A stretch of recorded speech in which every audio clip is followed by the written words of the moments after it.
Hi, welcome to Scared Pale, and today I'm going to be watching Halloween Kills. I am watching the extended cut because honestly that's all I see for rent right now, which is weird. I was actually surprised how divisive the last Halloween film was. Some of you really don't like that movie, which I think it did a great job at fan service. And really, the biggest difference, I think, between the last one and the previous films is that the execution of this one, technically, like filmmaking wise, I think was well done.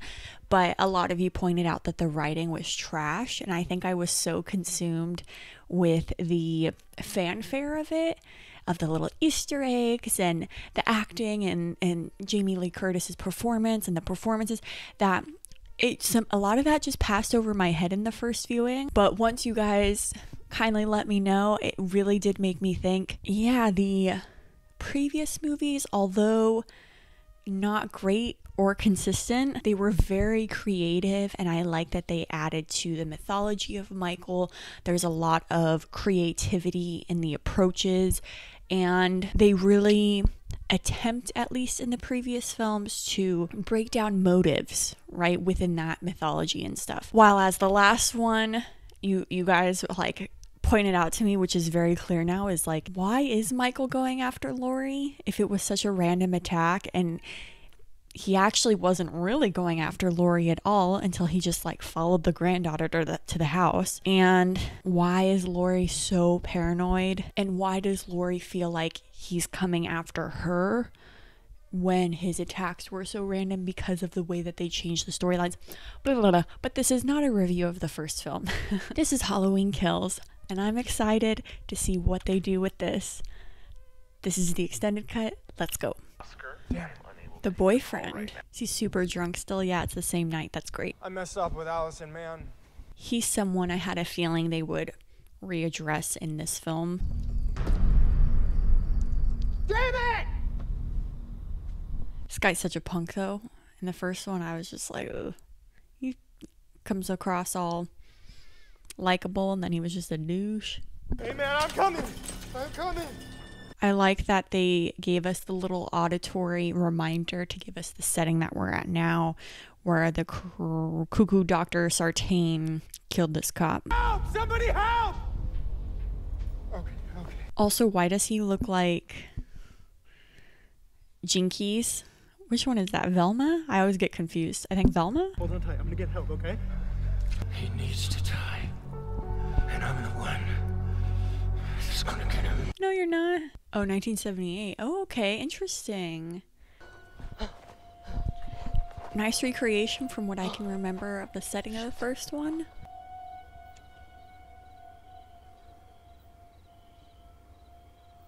Hawkins! Why did I feel like he was gonna like lick it or something? My mom used to make me go over to his house to play. And then one day, he just snapped. Again, adding to the idea that it was random. Leave me alone! Ooh. That's what you get when you fuck with the Mulaney's. Get away from me! What is the point of all of this?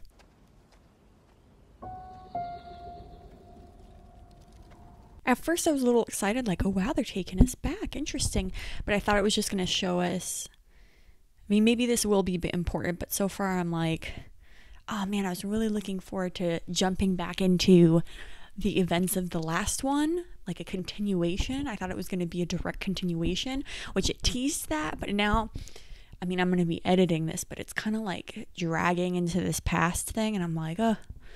Also, if anyone knows, maybe you can explain his costume to me. I don't really understand if he's supposed to be dressed up or if he's just a kid. Yeah, I don't know what he's supposed to be.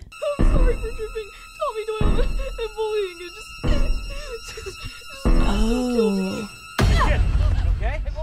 Oh, okay, maybe is he just wearing the same outfit as the first one? Is that what that is? Okay, so was this the kid that smashed Tommy's pumpkin? I don't know if that's some sort of commentary on the bullying cycle, that this kid's getting bullied and then he's bullying Tommy, I guess. A little unnecessary. I don't know what that has to do with anything other than just being like, ooh, connection to the first one. See, now you guys got me all critical after that analysis of the first one. I don't know, I was just in a spunkier mood then where I was like, ooh, look at that. But now I'm kind of have a little bit more of a critical eye. There's a dead dog in here. What? Nothing. Why would you say nothing? Where nothing exciting ever happened. Come on, go. Drop him off, shoot! Is his partner gonna just die in front of him? Oh, he shot his partner? Oh, wow. You got him, right? We tell me we got him. We got him. Officer Hawkins, tell me, what happened? Loomis! Did Michael kill again? Wow, that looked really good. Oh. Ah, okay, so they're showing... Okay, I see the point of this. I feel like they could have done it a little bit more, a little tighter. My thoughts, I like how in the last credits, the pumpkin inflated, and now the pumpkin's, it's like the next level, now the pumpkin's got a light in it. But yeah, that was kind of a big question mark on the last one is, well, I guess they caught Michael at some point for him to be jailed within the realm of the first film reimagined for this one. So that answers that. I wonder if there's any symbolism of the pumpkin being on fire, or what even is the symbolism of the pumpkin? Is it just a symbolism for the day of Halloween? It almost feels like it could have been a symbolism for Michael in the last one and how it inflated, like he's back. And if he's burning in this one, a la Halloween 2, is he gonna... Well, actually, yeah, in the last one, he was on fire. So, what the heck's gonna happen? You need to start standing up I'm for yourself in glad these they're back, situations. okay. Yeah, no, that's right, you're right. No. I hope the kid's in this one again. Very sous-bois. Oh, excuse me. Yeah, that's a little French term meaning this bitch tastes good. I have the subtitles on while I'm watching, and it says Lonnie. So I'm guessing that's the kid. Okay, yeah, it's Tommy. Interesting. Lonnie, Oh! So what's his face? Can't think of his name right now. Is that Michael something? From Breakfast Club and Edward Scissorhands and blah, blah. You know the story of the Haddonfield Boogeyman? And 3 teenage girls were walking home from Haddonfield High. Oh! They had Oh, the one on the right. I think that was the girl who played the little girl in the first one. Yeah, I'm pretty sure it is. Because she's like I don't watch those housewife shows, but I think she's like a Beverly Hills housewife or something. My name is Tommy Doyle. I was that young boy. So please, join me in commemorating the victims and the survivors of Michael Myers. Lovely Miss Lindsay Wallace. Lindsay, there it is. Her babysitter, Annie Brackett, was executed that night. Oh, look at that. And we have Miss Marion Chambers. She survived an assault.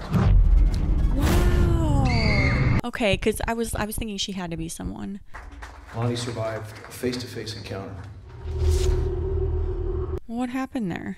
This is for you, Lori. Wherever you are.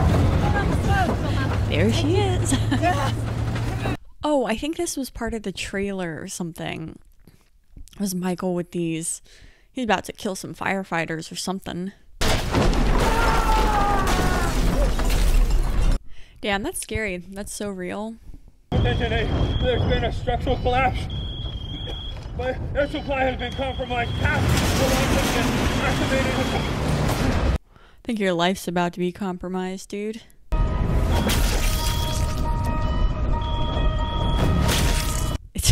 Once again, we have some brutal kills. I don't know if I'm tripping, but I feel like I remember hearing when this came out that some firefighters or some groups were not happy about this scene, like the depiction of firefighters being victims to Michael Myers. But I'm like, that's horror. Like, he killed a child in the last movie. Like, I don't know, he kills everyone. It hasn't... What? Wow, look at him really fighting.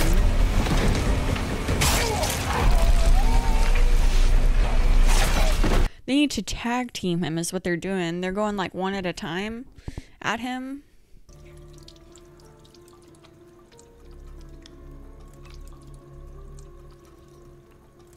Yeah, she has not even had time to process that her husband's dead. No, I'm not afraid to go. I just don't feel like it. I wonder what movie that is. Cheap piece of shit. What's this lady doing? Give me that. Somebody in there?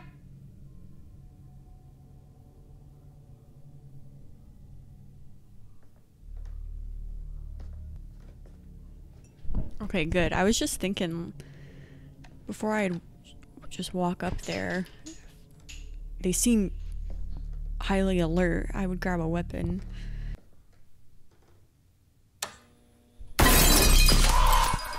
That got me actually a little bit.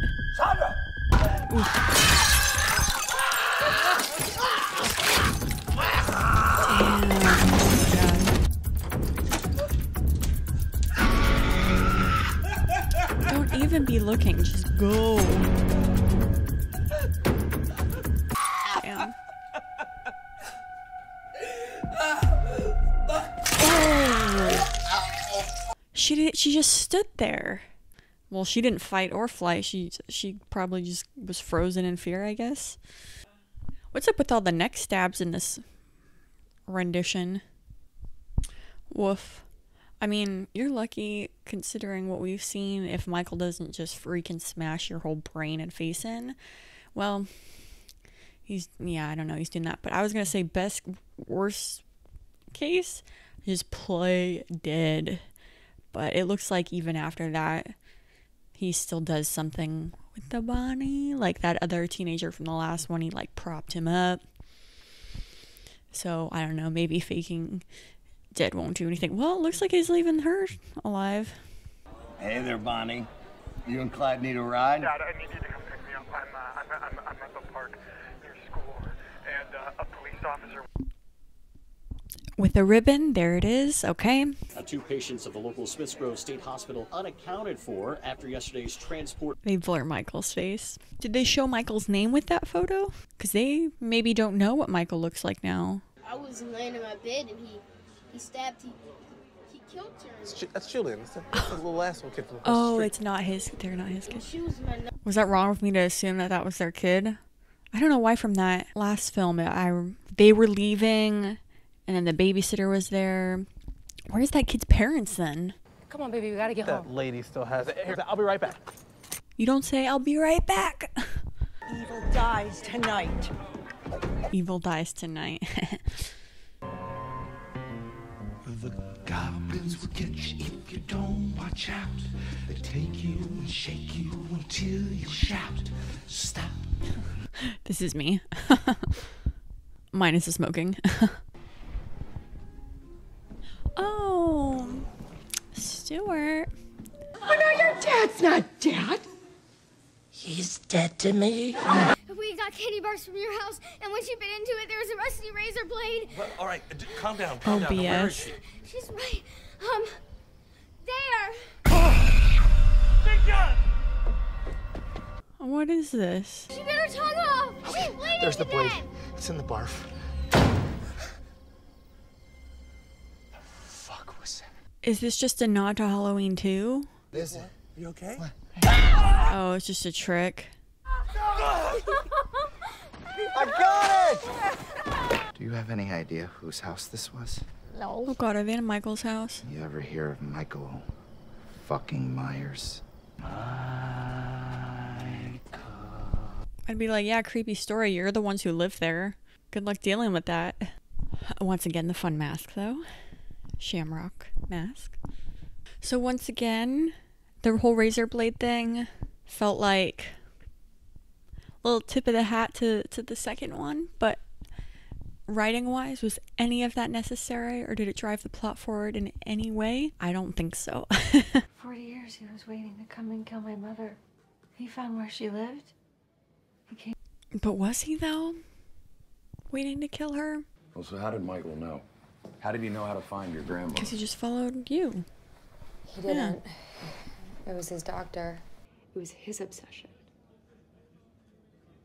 not Michael's. Okay. Fair Oh, that they're yeah. addressing that. Michael Myers is alive. What? That what reminded me of the what in Harold and Maude. What? What? Like out of nowhere. The police are out there looking for him. You think you're the one that's gonna find him? Sit in that room and wait with your grandmother. Didn't like Karen in the first one until the very end. I gotta say, I'm kind of with her on this one. The only way we're gonna stop this is if we all come together on this. Yeah, goddamn right. I don't love this whole Starsky and Hutch taking over the story. Now listen, boys, there's strength in numbers. Oh, on that bench was Big John and Little John. Wonder if they'll come back into the story. Oh, damn. Is that Dennis's mask? Run! Go home now! Yeah. Oh. What the hell is that? Ugh, girl. Just kidding. Oh man, bummer. Hey, you think you're strong enough to choke out Michael? I mean, he's got a knife, he's just gonna stay. Yeah, he's just like. Oh, damn. Oh, bummer. Oh, man, I liked him and his wife. Oh, come on, girl. What are you doing? You're gonna run out of bullets, too.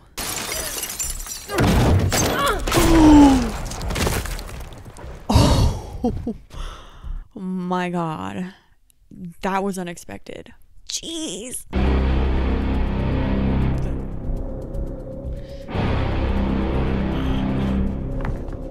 Here we go, here we go.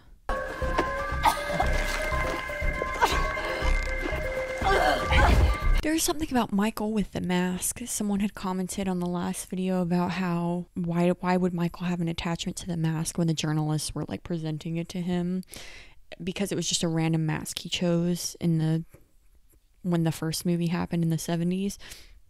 But if you think about it, like when he killed his sister, he had a mask on too.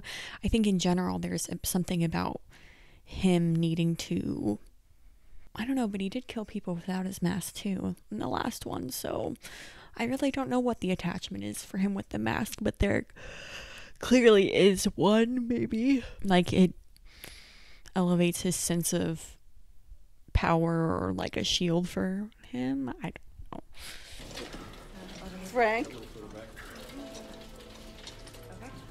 Can't believe he survived. That's a miracle. I actually really like that Cameron's still wearing the skirt. And he kind of rocks it, actually. Oh, that's sad. Oh. Sorry. I was hoping for more, but I knew you were sweet, friend. Ben Tramer. It's fun when they bring back the Ben Tramer and those sort of things. But also this romance thing. He is an apex predator. When he surfaces, there will be no pause. There will be no empathy. This ends when Michael is dead. I don't know what it is about all of you. Evil dies tonight. Evil dies tonight. I love his performance. Evil dies tonight. Evil dies tonight. We had him. How did he escape? I don't know. You never know. He just always gets away. And since there's another one after this coming out in theaters hopefully this year, I'm sure he's not going down tonight. Unless the next movie is also taking place on this night.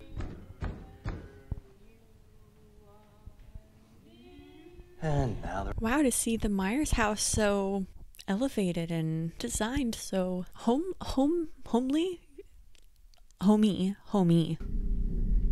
Someone's in our house, and it's not a child. I got this knife. It's like a little tiny thing.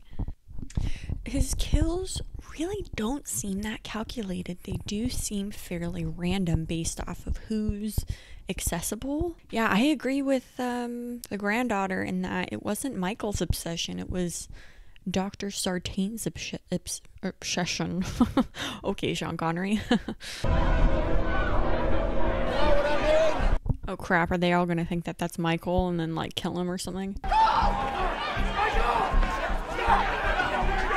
Man, they're probably gonna kill this poor dude. I don't know his context, he could be a bad dude, but for all we know, he ain't Michael, that's for sure.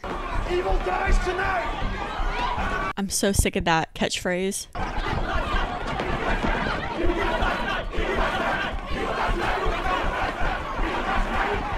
These extras look so unenthusiastic. Just oh damn, was that an armpit stab? Big John! Oh damn, brutal once again. Dang, You've come home. bye Little John. It would be interesting to see a video of, in all of the films, every time Michael's house has been shown. Oh, is that her husband or something? Oh, her kid. Oh.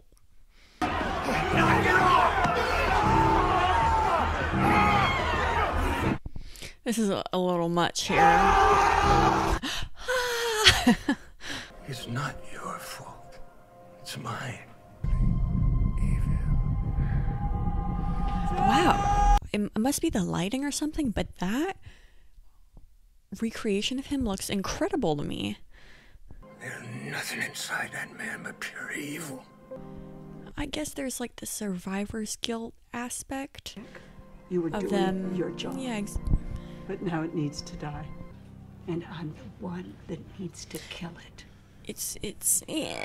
There's the survivor's guilt aspect of them feeling like they've contributed to Michael not dying or whatever in some way, but like also it's like now that people have got that plant in my brain, that seed in my brain, that he's really not after just Lori. It's not about her. It's like, Lori, it's not all about you. It's not your fault.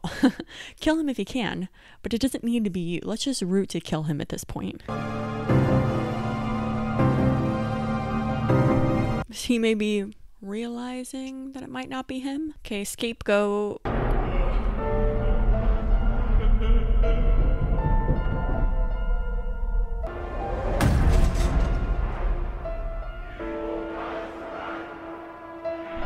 But you know what?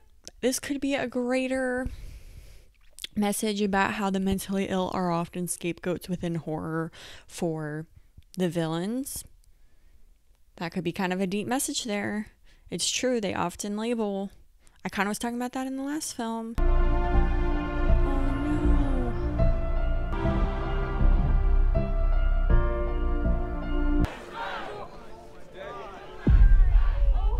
Oh no, oh my god. I will not show that. Not him, Tommy! How do we know it's not him? This guy is giving me major vibes of his Edward Scissorhands character. How do we know it's not him? It's like, gee, you're a jerk, dude. Turning us into Yeah, exactly. Bro, you're the one causing this chaos. Get out of here. It's after me. No. It's the doctor that took him to your house tonight. It wasn't Michael. It's not about you. Not about you, Lori. I will see you at the finish line, buddy. Nope, that sentimental moment means you're dead.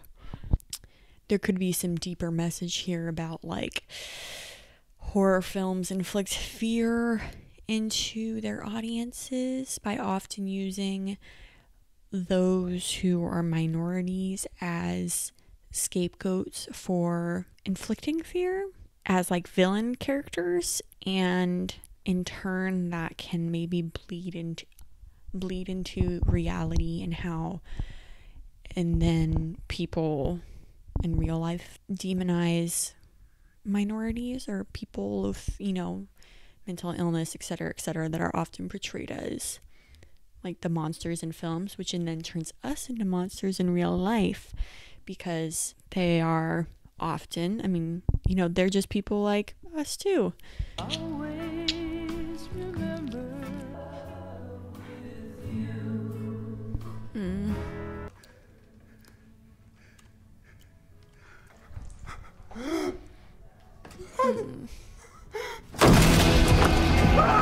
Shoot, boom, boom, boom.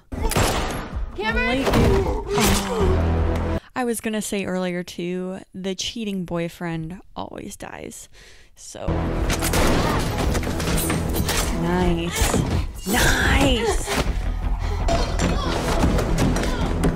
Falling down the stairs just like her grandmother. Oh, man. Oh, damn. Oh, is he still alive?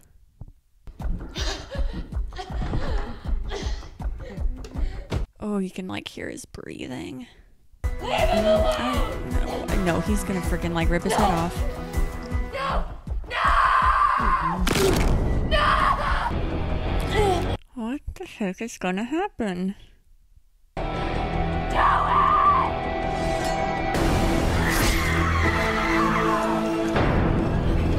Karen once again saves the day. Go, go, go. Dude, I would not stop until his head was like totally smashed in. You want your mask? Come and get it! You want to fucking kill someone? Take me! That's not how he works though. I'm super annoyed right now that they just didn't kill him right there. Gotcha. Her tagline. This is crazy. I mean, honestly, he could just, I don't know.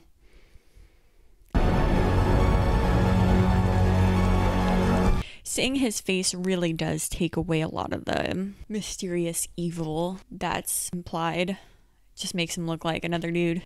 This is happening. Oh my god. I really thought they would have ended it there or something because there's another one. Yeah, he's just about to take them all out, isn't he? It almost feels like this little Freddy Krueger situation happening where like the parents of the neighborhood came together and killed him. I always thought Michael Myers was flesh and blood, just like you and me. Like I say every movie, cut his head off. He'll always be here, won't he? Even when we can't see him. You can't defeat it with brute force. Damn. What is the freaking use then? They're really leaning into this whole immortal evil thing. You're dead, bro. What does she think? She killed him or something?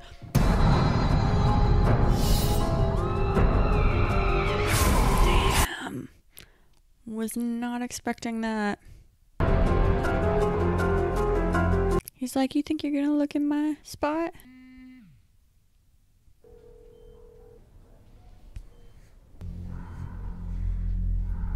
I'm coming for you, Michael. I just remembered this is the extended cut. So I wonder at which point it ended for the theatrical.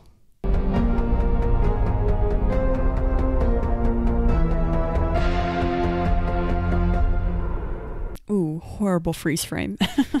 That was Halloween Kills, the extended cut. After this, I will be looking up the theatrical version online, if at least, you know, read the plot on Wikipedia or something to see what the differences were.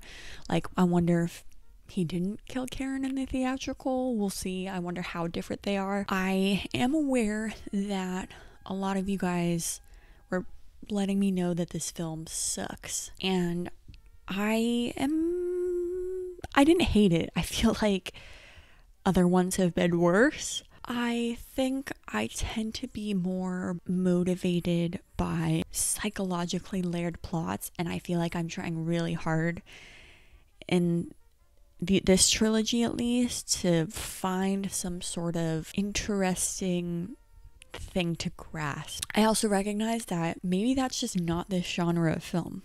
Like, Michael Myers is 100% in the slasher genre, And maybe that means there doesn't have to be this deep, layered intent. Because people love Michael Myers. Maybe it's about rooting for him. People want him to come back, and they probably get stoked when he comes on the screen and stuff. Like, there's that anti-hero thing about him, maybe, of like wanting the kills to be more intense and seeing how creative they can be. Like, there's a whole other side of creativity that can happen within the slasher genre that has nothing to do with plot, mythology, and that sort of stuff. And sometimes there can be, but I tend to be more interested in films in general, but horror too. And they make fun of this in Scream 5, no spoilers, but how this younger generation is all about the elevated horror, the Hereditary, the Midsommar, the Get Out, this like psychologically heavy films. But like, it's true. I do. I lean in that direction. So if I attempt to set aside that preference of mine to just take in this movie, I think I enjoy the look of the film. The kills are great and intense. They like, everything looked fantastic. I mean, heck, that Sam Loomis CGI youngified whatever that was like the best version of that I've seen so far in a movie. Like, you know, quite a few movies are starting to do that, where they do like a flashback and they de-age a character. Whatever they did for that, it was so good. The color grading of the film, I think it could have maybe had a little bit more style to it. As far as subtlety, like the last one, I think had a better balance of, that had more to do with sound, but like the suspense of silence versus score. But in this one, it was more of like, you know, those like beautiful shots in the first one where Laurie's standing after, like, in the house, and there's the darkness behind her, and you just see Michael's face like come into shot, and it's like so beautiful and creepy and stuff. They have, you know, moments in this where there's that reveal, but nothing quite as stylistically graceful as that, perhaps. But overall, I really liked the look of the film, generally speaking. A lot, plot-wise, was predictable as far as the kills. I knew Starsky and Hutch were dying, Tommy and Lonnie. I knew the Cameron's son, cheating boyfriend, yeah, he was a goner.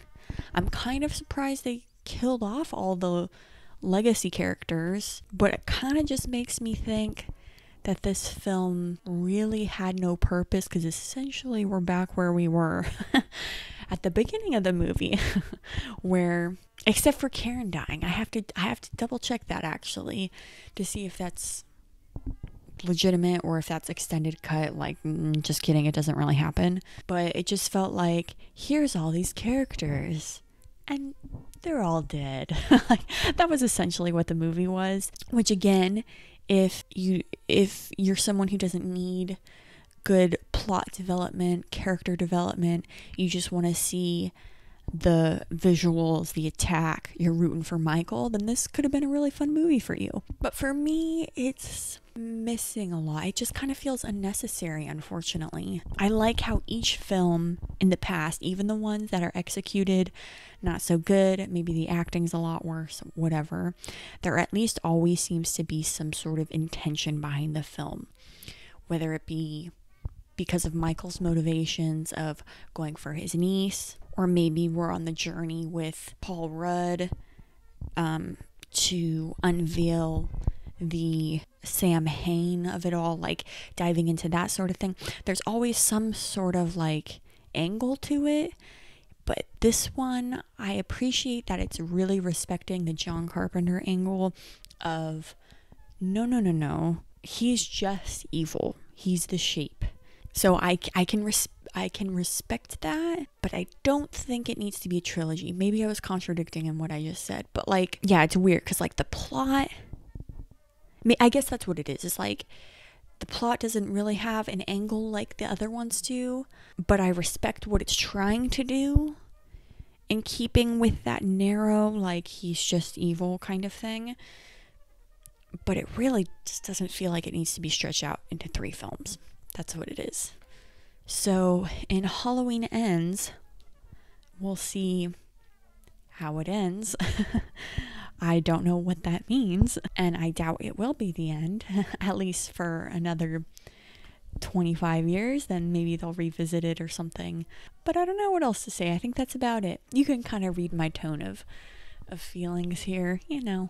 I will be sure to watch Halloween Ends when it comes out in theaters and let you guys know how that goes, and maybe do something leading up to it, like my countdown of most favorite to least favorite, but I'm gonna let them just like simmer for a bit. I don't think I'm going to dive into another long series like this right away. I'm gonna kind of just visit some singular films for a little bit. But wow, it kind of just hit me that I've hit the end of the road for now for Michael Myers. Oh my gosh, I can't believe it. I didn't think I would make it to here. Starting this, it felt like, wow, this is a lot of movies I have to take down, but we're here, and I'm glad you've been on this journey with me. I hope you stick around, and as always, leave me your recommendations in the comments below. I'll add them to my list. Thank you for watching, and I will see you next time.